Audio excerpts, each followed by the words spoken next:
Hello friends, welcome to சுவைல் வகைகள். இன்னைக்கு சுவைல் வகைகளில் நம்ம பார்க்க போகிற ரெசிபி என்னன்னு பார்த்தீங்கன்னா எக் ரோல் ரெசிபி. இதை நம்ம சப்பாத்தி வச்சு செய்ய போகிறோம்.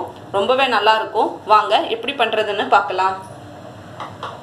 அதுக்கு நான் இன்னைக்கு அரை கப் கோதுமை மாவு எடுத்துருக்கேன். நல்லா சலிச்சிட்டு எடுத்துக்கோங்க. இதுக்கு தேவையான அளவு உப்பு சேர்த்துக்கோங்க. நான் 1/4 டேபிள் ஸ்பூன் உப்பு சேர்த்துருக்கேன்.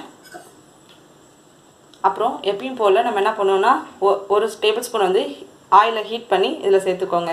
இது எதுக்குன்னா மாவு நல்லா சாஃப்டாக வர்றதுக்காக இதை சேர்த்துக்கிறோம். இது ஆறட்டும். ஆறின பிறகு சப்பாத்தி மாவு மாதிரி நம்ம பிசைஞ்சு எடுத்துக்கலாம்.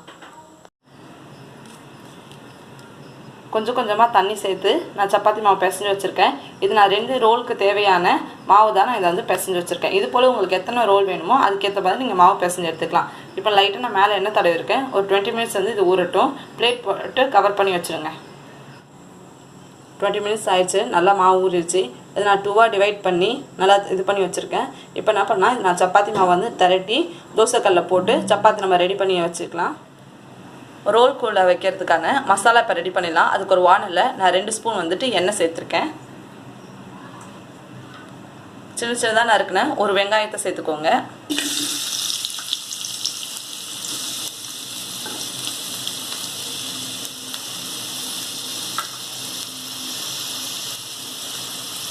நல்லா வதங்கட்டும். இது கூட கொஞ்சமாக இஞ்சி துண்டு துண்டாக நறுக்கிக்கோங்க. 6 பல் பூண்டு சின்ன சின்னதாக பீஸாக நறுக்கி வச்சுருக்கேன். இதுக்கு பதிலாக நீங்கள் 1 ஸ்பூன் இஞ்சி பூண்டு பேஸ்ட்டும் சேர்த்துக்கலாம். இது நல்லா இது பண்ணிடுங்க. நல்லா வதங்கட்டும். வதங்கிடுச்சு. இப்போது நம்ம ஒரு தக்காளியை அதே மாதிரி சின்ன சின்னதாக நறுக்கி சேர்த்துக்கலாம். இது நல்லா வதங்கட்டும். அப்புறமா வெஜிடபிள்ஸ் சேர்த்துக்கலாம். நல்லா வதங்கிடுச்சு. இப்போ நான் வெஜிடபிள்ஸ் எடுத்துருக்கேன். 1 கேரட், 5 பீன்ஸு, கொஞ்சமாக கோஸ் எடுத்துக்கிறேன். இதுக்கு பதிலாக நீங்கள் என்ன பண்ணலாம், உருளைக்கிழங்கு, பச்சை பட்டாணி, உங்களுக்கு எந்த வெஜிடபிள்ஸ் பிடிக்கும், இல்லை கிட்ஸ்க்கு எந்த வெஜிடபிள்ஸ் பிடிக்குமோ அதை நம்ம இதில் சேர்த்துக்கலாம். இதுவும் கொஞ்சம் நேரம் வதங்கட்டும். ஏன்னா இதில் நம்ம தண்ணி எதுவும் ஆட் பண்ண மாட்டோம். இந்த எண்ணெயிலே தான் வதங்கணும். இது நல்லா மிக்ஸ் பண்ணி விட்டு வதங்குற வரைக்கும் நம்ம வெயிட் பண்ணுவோம். வெஜிடபிள்ஸ் எல்லாமே இப்போ நல்லா வதங்கிடுச்சு.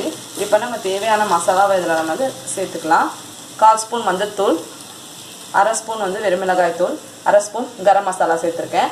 சப்போஸ் வீட்டில் வெறும் மிளகாய் தூள் கரம் மசாலா சேர்க்க வேணாம்னு நினச்சிங்கன்னா வீட்டில் இருக்க இல்லையா மிளகாய் தூள் அதை நீங்கள் என்ன பண்ணணும்னா 1 ஸ்பூனுக்கு சேர்த்துக்கோங்க. அப்புறம் கரம் மசாலாவுக்கு பதிலாக கொஞ்சமாக பட்டையும் 2-3 லவங்கமும் சேர்த்து இஞ்சி பூண்டு தட்டுவோம் இல்லையா அதில் நல்லா இடித்து சேர்த்துக்கலாம். அப்படி சேர்த்துக்கிட்டாலும் இந்த சேம் டேஸ்ட் தான் அதில் கிடைக்கும். இப்போ இதை சேர்த்துக்கலாம்.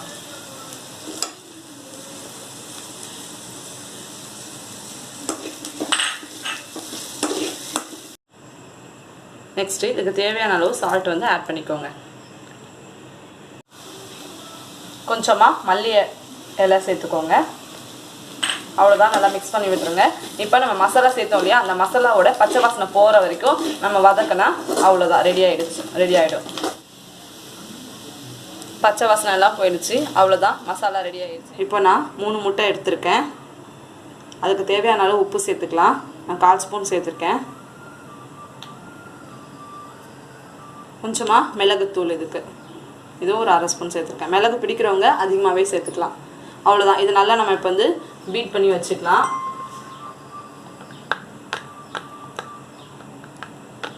நல்லா பீட் பண்ணி எடுத்து வச்சுக்கோங்க. அவ்வளோதான்.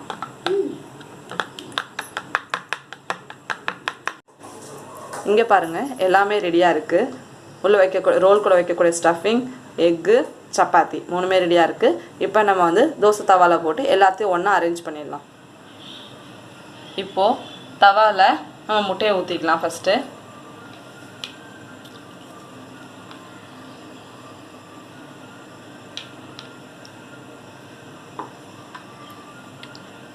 சப்பாத்தி விட கொஞ்சம் சின்னதாக இருக்க மாதிரி வச்சுக்கோங்க.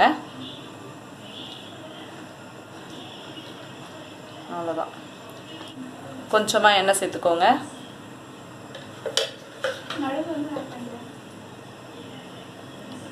இப்போ கீழே வேகட்டும். மேலே இப்போ நம்ம சப்பாத்தியை அது மேலே வச்சுக்கலாம்.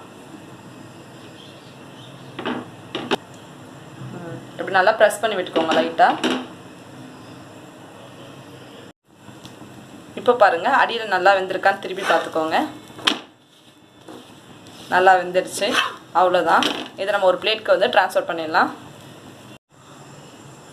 இங்கே பாருங்கள் எவ்வளோ சூப்பராக வந்திருக்குன்னு சொல்லிட்டு. இதை நம்ம வெறுமையே சாப்பிட்லாம், இன்னுமே நல்லாயிருக்கும், எந்த சைட் டிஷ்ஷுமே தேவையில்லை.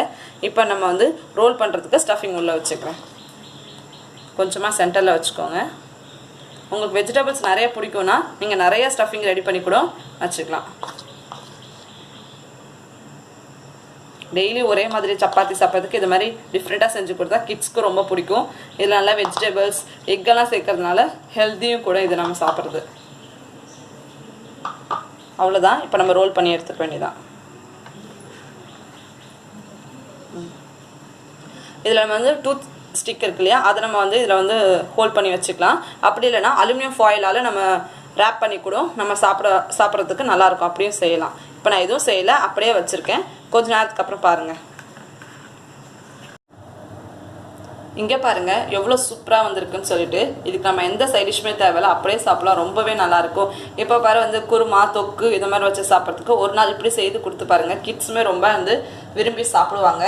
அது இல்லாமல் இதில் வந்து வெஜிடபிள்ஸ் எக்கெல்லாம் சேர்த்துருக்கறனால ரொம்ப ஹெல்த்தியும் கூட, அதனால் சாப்பிட்றதுக்கும் ரொம்ப நல்லா இருக்கும். இதை நான் கொஞ்சம் கொத்தமல்லியாலும் தக்காளி வச்சு கார்னிஷ் பண்ணி வச்சுருக்கேன். இது போல் உங்கள் வீட்டில் செய்து பார்த்துட்டு உங்களுக்கு எப்படி வந்திருக்குன்றதை என்னோடய கமெண்ட் பாக்ஸில் தெரிவிங்க. உங்களுக்கு இந்த வீடியோ பிடிச்சிருந்துச்சுன்னா லைக் பண்ணுங்கள், ஷேர் பண்ணுங்கள், மறக்காமல் சப்ஸ்கிரைப் பண்ணுங்கள். அறுசுவை உணவுகளை சமைப்போம், சமர்ப்பிப்போம்.